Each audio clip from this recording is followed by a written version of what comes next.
There's a lesson that needs to be taken from what just happened in Australia a few days ago. And by the way, first, two things before I go on. First of all, I want you to let me know if these new headphones work better than the old ones. And if the sound is not better, then I'd like you to assist me in what. Well, just let me know if these microphones work better.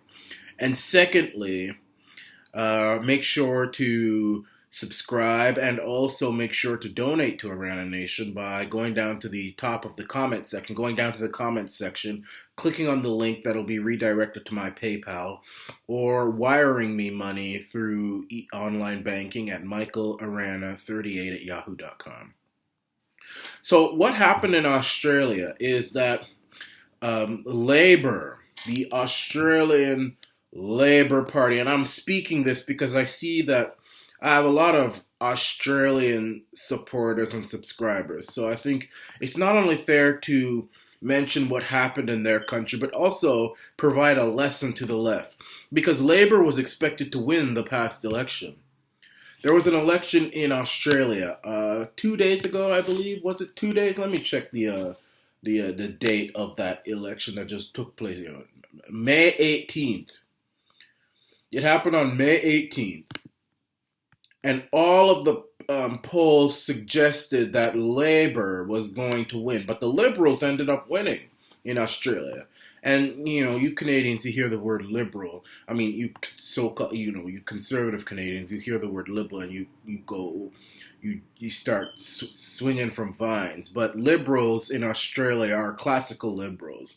I keep explaining this to, because most of my audience is Canadian, and a lot of them, like to identify as conservatives, though I'm an independent.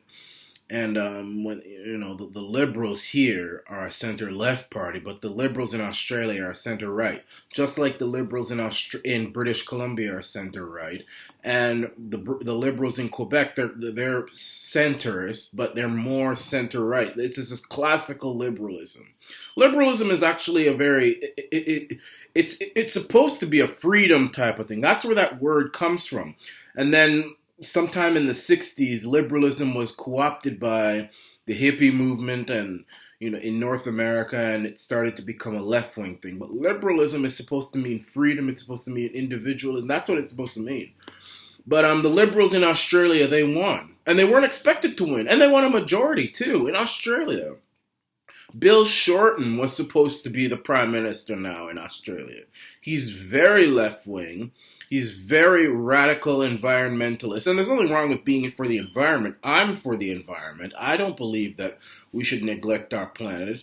But his idea of environmentalism is getting rid of jobs, getting rid of coal jobs, getting rid of fossil fuel jobs. I've always said we need to keep these jobs here and either use their materials for cleaner purposes or regulate them to the point where if they're polluting the environment, they have to plant trees and all sorts of stuff. You can't just expect these coal jobs to leave and think that they're just going to disappear from the face of the planet. They'll go to China, they'll go to America, they'll go other places, and they'll spew even more carbon into the atmosphere. So it's actually worse for the environment to get rid of these type of jobs. So that's what I've always said. They didn't win.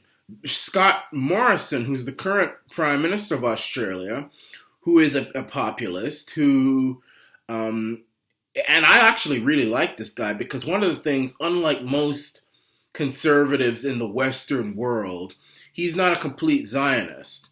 He said that he was going to move the Australian embassy to Jerusalem, but what he also said was that he was going to recognize Palestine, and I say that's a yay and amen to that. That's my solution. I would say, we recognize the Palestine. We'll move to keep the Zionists happy. We'll move the embassy, but then that's it. No more involvement in Israel again. If they lose their land, they lose it. That's their own problem. We have nothing to do with that. They have to learn to take care of it. We're not giving them any money. No problem with the Middle East. We're not going to get ourselves involved with that fire anymore, the Middle East. So I like him for that. and he got reelected, and he wasn't expected to. And I've been skimming through these Australian channels, and what I've noticed is that a lot of people are saying that the Labor, they were too arrogant, they were too elitist, they were too upstart. They forgot their base, the working people. That's what these Labor, these leftist parties, Labor, socialism, even here in Canada, when it comes to the socialists, the NDP, they have forgotten their core constituents, the working class, people living paycheck to paycheck. People who are struggling, find the middle class, lower middle class, they've forgotten them. Instead they want to talk about gay issues, men dressing up as women, getting rid of jobs, and for the sake of the environment, which would make the environment worse. Getting rid of fossil fuel jobs, which would decimate certain small towns, certain communities and countries, completely destroy them. You have communities all over the world that rely on mining jobs, that rely on oil jobs, that rely on these type of jobs. And yes, we have to make sure that these individuals are cleaning up the environment after themselves. We have to make sure they do. You can't you can't do this, man. You have to clean up after yourself. But you can't just destroy these entire communities like the left is doing. Look at Hillary Clinton in 2016. We're going to put a lot of coal miners out of business. She said that. West Virginia is not as Republican as people think, That's a very working class Democrat state. In fact, the Senator Manchin, he won it. Last year, he won it again. Trump won every county. Not because they're Republican, but because these leftist parties in the Western world have completely lost their way. And this thing that's happening here in Australia, they need to learn it. Because it could happen again. It could very easily happen again. Labor was expected to win. They were expected to win big. Every poll had them ahead by like 3-4 percentage points. And they lost. And they lost bad. They actually lost seats. I think they lost 1 seat or 2. And the Liberals picked up seats. And they were expected to lose. So people don't like the fact that the left wants to get rid of their jobs and destroy their communities. People don't like the fact that they are ignoring their, small town, homely, kind of humbled concerns in favor of men who want to go into women's bathroom dressing up as women and all this foolishness going on. They're not for that. They say, what is this here now? What is this thing here now? People don't like the fact that, the left just wants to just pretend like there's no countries, no borders, no nothing. Anyone can just come walk in, take the jobs, everything. No, man. No. People are tired of that, man. This is not just left-wing people or right-wing. This is everybody. Average people, not just in Australia, around the world. And that's why you're seeing these center-left parties around the world being punished. They're being punished. In the UK, they're being punished. All across Canada, it looks like they're being punished. Province after province after province. Except for Newfoundland, but the Newfies are dumb. Anyway, that's just the Newfies, And I don't know, maybe federally, but I still think that the Mac Daddy might get elected by you tacky head Canucks. I don't know. America, they're being punished. And now in Australia, they're being punished. People don't like that the left has forsaken them and have abandoned their core principles and have abandoned their base. Working class, average individuals. Which is a lot of the population. The left could be winning votes like crazy. They could win me over if they were, sensible. And they could win a lot of people over. But this whole, first of all, globalism, a lot of these leftist parties are globalist.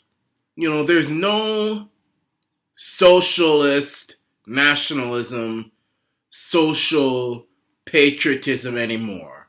like Kennedy, like Roosevelt, like Truman, um, these kind of people, all, those kind of individuals who are patriotic socialists. That's not existent anymore. These are globalist socialists. These are individuals who really, many of them will put other nations before their own.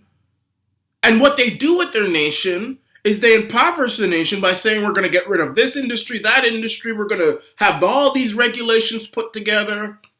We're not really interested in the workers. We're not really interested in them. We're just interested in ourselves and our, well-being and government well-being. We're not interested in it. The workers can all rot in hell for all we care. We're not going to do this. The people are sick of it. And they got taught a lesson in Australia. So everyone out there who is interested, who is on the left of the political spectrum, who wants to run, you need to take lessons from Australia and see what the Aussies did. And Australia is not necessarily a right-wing type of place. It's a centrist, peaceful, kind of half boring kind of place. I'm just saying, it's not anything radical out there. But they see the fact that, hey, our livelihood is being threatened here.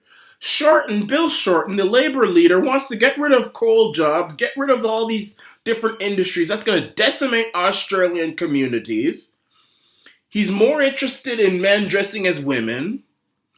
He wants to open up the Australian borders to all sorts of different people. Come on in, and there's no Australia anymore. There's no borders. There's none of that. Just come in. It's okay. No problem. And we can get away with this because some poll says that we're ahead. They got taught a lesson. They got whooped, but with the hard metal end of the belt. So that's a lesson for the left in the Western world. If you guys want to be leftists, you guys need to follow leftists like Duterte in Philippines, or Gaddafi, the late Gaddafi in Libya, or John F. Kennedy, or Roosevelt, or Bashar al-Assad out there in Syria. I mean, you don't have to be an authoritarian, but you have to love your country. You have to put your country's needs first, and you have to be a patriot, and you have to defend your nation's borders. And you can't be doing things that are going to decimate jobs. You're going to have to create jobs, and jobs that are, that may be not good for the environment. You have to, reshape them, but don't make them leave. You can't do that. So that's the lesson you need to take. Western globalist leftism is not going to work. This is the Orange Nation.